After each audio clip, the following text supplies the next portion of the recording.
ಇಬ್ಬರು ಡ್ಯಾನ್ಸ್ ಬೇಕು, ಹಾಗಾಗಿ ಡ್ಯಾನ್ಸ್ಗೆ ಎಷ್ಟು ಪ್ರಾಮಿನೆನ್ಸ್ ಇದೆ ಸಿನಿಮಾದಲ್ಲಿ? ಅದೇ ನೋಡಿದ್ರಲ್ಲ ನೀವು ಟಾಂಗ್ ಸಾಂಗು. ಸೊ ಮೂರು ಸಾಂಗಲ್ಲಿ ಡ್ಯಾನ್ಸಿಂಗ್ ನಂಬರ್ಸು. ಸೊ ತುಂಬ ಆ್ಯಂಡ್ ಸ್ಪೆಷಲಿ ನಾನು ಸಂಜನಾನ ಮೆನ್ಷನ್ ಯಾವುದು ವಿಚಾರಕ್ಕೆ ಮಾಡಬೇಕಂದ್ರೆ ಡ್ಯಾನ್ಸ್ಗಿಂತ ಜಾಸ್ತಿ ಅವರ ಪರ್ಫಾರ್ಮೆನ್ಸು ಸೀನಲ್ಲಿ ತುಂಬ ಅದ್ಭುತವಾಗಿ ಎಕ್ಸ್ಪ್ರೆಷನ್ಸ್ ಕೊಡ್ತಾರೆ. ನಾನೇ ಶಾಕ್ ಆಗ್ಬಿಟ್ಟೆ. ಅಂದರೆ ರಾಯಲ್ ಬಂದು ನಂದು 5ನೇ ಸಿನಿಮಾ. ನಾನು ವರ್ಕ್ ಮಾಡಿರೋದ್ರಲ್ಲಿ ಹೀರೋಯಿನ್ಗಳಲ್ಲಿ one of the best performer ಇವರು. ತುಂಬ ಖುಷಿ ಆಯ್ತು ನನಗೆ ಅವ್ರದ್ದು ಪರ್ಫಾರ್ಮೆನ್ಸ್ ನೋಡಿ. ಅಂದರೆ ನಾನು ಅವ್ರದ್ದು ವರ್ಕ್ ಸಲಗಾಲಿ ಮತ್ತು ಇನ್ನೊಂದು ಯಾವುದದು ವೆಬ್ ಸೀರೀಸು ಹನಿಮೂನ್ ಏನದು ಹನಿಮೂನ್ ಅದರಲ್ಲಿ ನೋಡಿದೆ, ಖುಷಿಯಾಗಿತ್ತು. ಬಟ್ ಇವರು ನಾನು ಕೇಳಿದೆ ನೀವು ಆ್ಯಕ್ಟಿಂಗ್ ಎಲ್ಲ ಕಲ್ತಿದ್ದೀರಾ ಅಂತ. ಇಲ್ಲ ಸರ್ ನಾನು ಕ್ಲಾಸಿಕಲ್ ಡ್ಯಾನ್ಸರ್ ಅಂದರು. ಆ್ಯಕ್ಟಿಂಗ್ ಗೊತ್ತಿಲ್ಲದೆ ಸಿನಿಮಾ ಇಂಡಸ್ಟ್ರಿಗೆ ಬಂದು ಅದ್ಭುತವಾಗಿ ಆ್ಯಕ್ಟ್ ಮಾಡ್ತಿದ್ದಾರೆ. ಸ್ಟಾರ್ ಸಿನಿಮಾಗಳ ಜೊತೆ ಕೆಲಸ ಮಾಡೋದಕ್ಕೂ ಈ ಥರ ನ್ಯೂ ಕಮರ್ಸ್ಗಳ ಜೊತೆ ಕೆಲಸ ಮಾಡೋದು ಹೇಗಿದೆ ಸರ್ ಅನುಭವ? ಏನಿಲ್ಲ, ಸೇಮೇ. ಒಂದೇ ಏನಂದರೆ ಸ್ಟಾರ್ ಸಿನಿಮಾ ಮಾಡ್ಬೇಕಾದ್ರೆ ನಾವು ಖರ್ಚು ಮಾಡಿಸ್ತಿದ್ದು ತೆಗಿಯೋಕ್ಕಾಗುತ್ತೆ ಅನ್ನೋ ಡೌಟ್ ಇರೋಲ್ಲ. ಹೊಸೊಬ್ಬರ ಜೊತೆ ಮಾಡ್ಬೇಕಾದ್ರೆ ಹೆಂಗೆ, ಯಾಕಂದರೆ ನಮ್ಮನ್ನು ನಂಬ್ಕೊಂಡು ಪ್ರೊಡ್ಯೂಸರ್ ದುಡ್ಡು ಹಾಕ್ತಿರ್ತಾರೆ. ಈಗ ಈ ಸಿನಿಮಾ 14-15 ಕೋಟಿ ಬಜೆಟ್ ಆಗಿದೆ. ಅದು ರಿಕವರಿ ಮಾಡ್ಕೊಡೋದು ಈಗ ನಂದು ಸಿನಿಮಾ ಮಾಡೋದೊಂದು ಮೋಟೋ ಆದರೆ ಅದನ್ನ ರಿಕವರಿ ಮಾಡಿಸ್ಕೊಡ್ಬೇಕು ಅನ್ನೋದು ಇನ್ನೊಂದು ಇದು. ಸೊ ಅದೀಗ ಒಂದು ಸ್ವಲ್ಪ ತಲೆಯಲ್ಲಿದೆ ಇನ್ನು ಮಿಕ್ಕಿದ್ದು. ಬಟ್ ಜಯಣ್ಣ ಆಗಲಿ ನಂದು ಜೊತೆ ಸಿನಿಮಾಗೆ ಆ್ಯಕ್ಚುಲಿ ವಿಜಯ್ ಕಿರ್ಗೊಂದರ್ ಅವರು ಕೋ ಪ್ರೊಡ್ಯೂಸರ್. ಅದು ಅವ್ರ ಫಸ್ಟ್ ಸಿನಿಮಾ ನನ್ನ ಜೊತೆಲಿ ಇಂಡಸ್ಟ್ರೀಲಿ ಬಂದಾಗ. ಅವಾಗ ತುಂಬ ಇದೇ ಥರ ಟೆನ್ಷನ್ ಇತ್ತು ನನಗೆ. ಆಗ ವಿಜಯ್ ಸರ್ ಒಂದೇ ಮಾತು ಹೇಳಿದ್ದು, ನಾ ಎಡಿಟಿಂಗ್ ಕರ್ಕೊಂಡೋಗಿ ಅವ್ರಿಗೆ ಸಿನಿಮಾ ತೋರಿಸಿದಾಗ ತುಂಬ ಟೆನ್ಷನ್ ಇತ್ತು. ಖರ್ಚು ಮಾಡಿಸ್ಬಿಟ್ಟಿದ್ದೀನಿ ಸಿನಿಮಾಗೆ, ಅವ್ರ ಕೈಲಿ ದುಡ್ಡು ಹಾಕ್ತಿದ್ದೀನಿ, ಹೆಂಗೆ ಅವ್ರು ದುಡ್ಡು ತೆಕ್ಕೊಡೋದು ಅಂತ. ಎಡಿಟಿಂಗಲ್ಲಿ ಸಿನಿಮಾ ನೋಡ್ಬಿಟ್ಟು ವಿಜಯ್ ಸರ್ ಹೊರಗೆ ಬಂದಾಗ ನನಗೆ ಒಂದೇ ಮಾತು ಹೇಳಿದ್ದು, ದಿನಕರ್ ನೀವು ಇಷ್ಟು ದುಡ್ಡು ಹಾಕಕ್ಕೆ ಹೇಳಿದ್ರಿ, ನಾನು ಇಷ್ಟು ಹಾಕಿದ್ದೀನಿ. ಬಟ್ ಇವತ್ತು ಸಿನಿಮಾ ನೋಡಿದೆ, ತುಂಬ ಖುಷಿ ಆಯಿತು. ಒಂದು ಒಳ್ಳೆ ಸಿನಿಮಾಗೆ ದುಡ್ಡು ಹಾಕಿದ್ದೀನಿ ಅಂತ. ದುಡ್ಡು ಬರದೇ ಇದ್ರೂ ತಲೆ ಕೆಡಿಸ್ಕೊಬೇಡಿ, ಖುಷಿಯಾಗಿರಿ, ಒಂದು ಒಳ್ಳೆ ಸಿನಿಮಾ ಮಾಡಿದ್ದೀನಿ ಅಂತ. ಹಂಗೆ ಹೇಳಿದ ತಕ್ಷಣ ತಲೆ ಮೇಲಿಂದ ಒಂದು 100 kg ಭಾರ ತೆಗೆದು ಸೈಡಲ್ಲಿ ಇಟ್ಟಂಗೆ ಆಯಿತು. ಸೊ ಅದೇ ಎಕ್ಸ್ಪೀರಿಯೆನ್ಸು ಜಯಣ್ಣನ ಹತ್ರ ಆಯಿತು.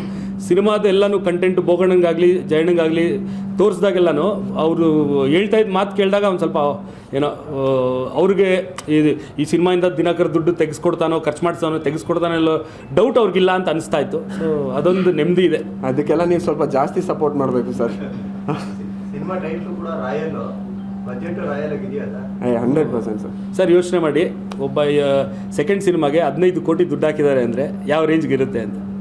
ಸರ್ ಹೆಸರಿಗಾಗಲಿ ಮತ್ತು ಪ್ರೊಡಕ್ಷನ್ ನೇಮ್ಗಾಗಲಿ ಅಷ್ಟು ವರ್ಷದಿಂದ ಇಲ್ಲಿವರೆಗೂ ಇದ್ದಾರೆ ಅಂತ ಅಂದಮೇಲೆ ಆಬ್ವಿಯಸ್ಲಿ ಅಂಥ ರಾಯಲ್ ಸಿನಿಮಾಗಳು ಕೊಟ್ಕೊಂಬಂದಿರೋದಕ್ಕೆ ಇವತ್ತು ರಾಯಲ್ ಮೂವಿ ಮಾಡ್ತಾ ಇರೋದು. ಮತ್ತು ಜಯಣ್ಣ ಈ ಸಿನಿಮಾ ಮಾಡೋಕ್ಕಿಂತ ಮುಂಚೆ ನಂಗೆ ಹೇಳ್ತಿದ್ದು ಒಂದೇ, ನೋಡಿ ದಿನಕರ್, ಈಗ ನಾವು ಬರೀ ಕನ್ನಡ ಸಿನಿಮಾ ಜೊತೆ ಕಾಂಪೀಟ್ ಮಾಡೋಕ್ಕಾಗಲ್ಲ, ನಾವು ಇಡೀ ಸೌತ್ ಇಂಡಿಯಾ ಹಿಂದಿ ಎಲ್ಲದಕ್ಕೂ ಕಾಂಪೀಟ್ ಮಾಡಬೇಕು. ಸೊ ವಿಷನ್ ನಿಂದು ಹಂಗಿರಲಿ, ಅವೆಲ್ಲದ್ರ ಜೊತೆಲಿ ನಿನ್ನ ಸಿನಿಮಾ ನಿಂಗೆ ಇಟ್ಟಾಗ ಇದೇನು ಕಮ್ಮಿ ಇಲ್ಲ ಅಂತ ಅನ್ನಿಸೋ ಥರ ಇರಬೇಕು ಅಂತ ನಂಗೆ ಫಸ್ಟ್ ಹೇಳಿದರು.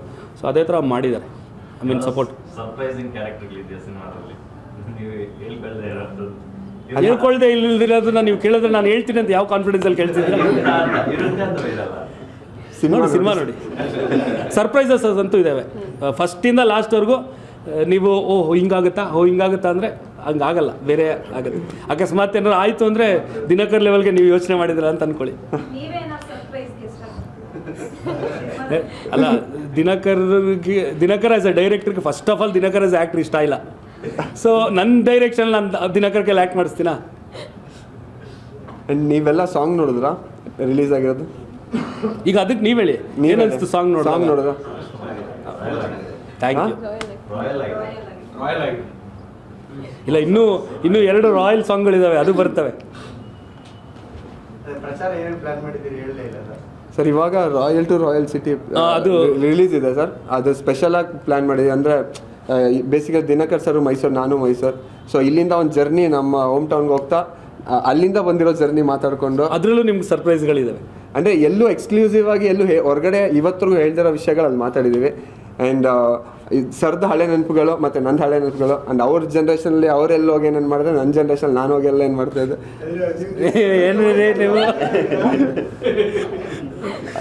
ಅಂದರೆ ಮೈಸೂರಲ್ಲಿ ನಾವು ಹ್ಯಾಂಗ್ ಔಟ್ ಮಾಡ್ತಿದ್ದ ಸ್ಪಾಟ್ಗಳಾಗಿರ್ಬೋದು, ಪ್ರತಿಯೊಂದು ಎಕ್ಸ್ಕ್ಲೂಸಿವ್ ಆಗಿದೆ. ಸೊ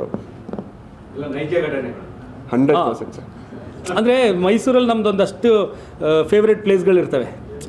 ಅದನ್ನೆಲ್ಲನೂ ನನ್ನ ಫೇವ್ರೆಟ್ ಪ್ಲೇಸು ಅವ್ರ ಫೇವ್ರೆಟ್ ಪ್ಲೇಸು ಅವೆಲ್ಲ ಹಂಗೆ ಅದನ್ನ ಎಕ್ಸ್ಪ್ಲೋರ್ ಮಾಡಿಕೊಂಡು ಅದ್ರ ಬಗ್ಗೆ ಅವ್ರಿಗಿರೋ ಅಭಿಪ್ರಾಯಗಳು ನಂದು ಅವೆಲ್ಲ ಶೇರ್ ಮಾಡಿದ್ವಿ. ಚೆನ್ನಾಗಿ ಬಂದಿದೆ, ಅದು ಕ್ಯೂಟಾಗಿದೆ. ಹೀರೋ ಆಗಿ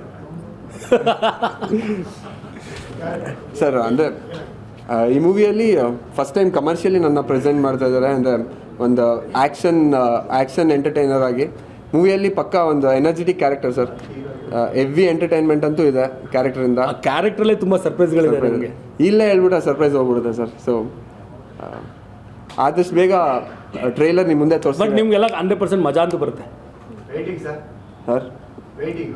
ಥ್ಯಾಂಕ್ ಯು ಸರ್. ಜನಗಳಿಗೂ ಆ ಫೀಲ್ ತರಿಸ್ಬಿಡಿ ಪ್ಲೀಸ್ ನಿಮ್ಮ ಪ್ರಮೋಷನಲ್ಲಿ. Definitely sir, we are with you. Thank you very thank you much. So much sir. Songs ತುಂಬಾ ಚೆನ್ನಾಗಿದೆ, ತುಂಬಾ ಚೆನ್ನಾಗಿ ಬಂದಿದೆ. ಹಾಂ. ಸಿನಿಮಾ ಡೈರೆಕ್ಷನ್ ವೇಟ್ ಮಾಡ್ತಿರ್ತೀವಿ, ಅವರು wait thank you thanks a lot.